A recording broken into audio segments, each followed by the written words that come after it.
ગીર સોમનાથ જિલ્લાના ભાજપ અનુજાતિ મોરચા દ્વારા છાત્રાલય સંપર્ક યુવા સંવાદ કાર્યક્રમ આશ્રમ શાળા ગીર ગઢડા ખાતે તારીખ 23ના રોજ કાર્યક્રમ યોજાયો હતો। આ કાર્યક્રમમાં છાત્રાલયના વિદ્યાર્થી સાથે શૈક્ષણિક બાબતે વિવિધ મુદ્દાઓ પર સીધો સંવાદ કરવામાં આવ્યો હતો।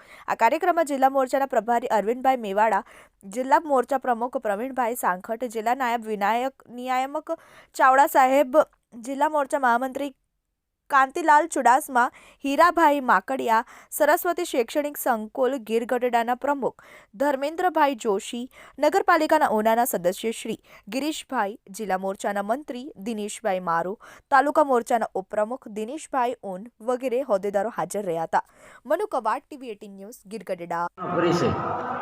મારું નામ પ્રવીણભાઈ સાંખટ, ગીર સોમનાથ જિલ્લા અનુસૂચિત જાતિ મોરચાના પ્રમુખ તરીકે ફરજ બજાવું છું। જી પ્રવીણભાઈ, આજનો શું કાર્યક્રમ હતો તમારો?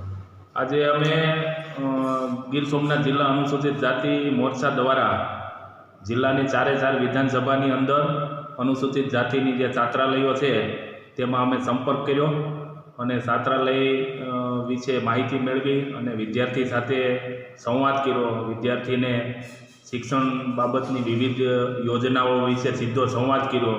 સરકારશ્રીની વિવિધ યોજનાઓ વિદ્યાર્થી સુધી પહોંચે છે કે કેમ એ અંગેની માહિતી લીધી અને વિદ્યાર્થી સાથે સીધો સંવાદ કર્યો। એમાં ગીર ગઢડા તાલુકામાં જે અનુસૂચિત જાતિની કુમાર આશ્રમ શાળા છે એની મુલાકાત લીધી અને ત્યાં પણ અમે વિદ્યાર્થી સાથે આજે યુવા સંવાદનો કાર્યક્રમ યોજ્યો।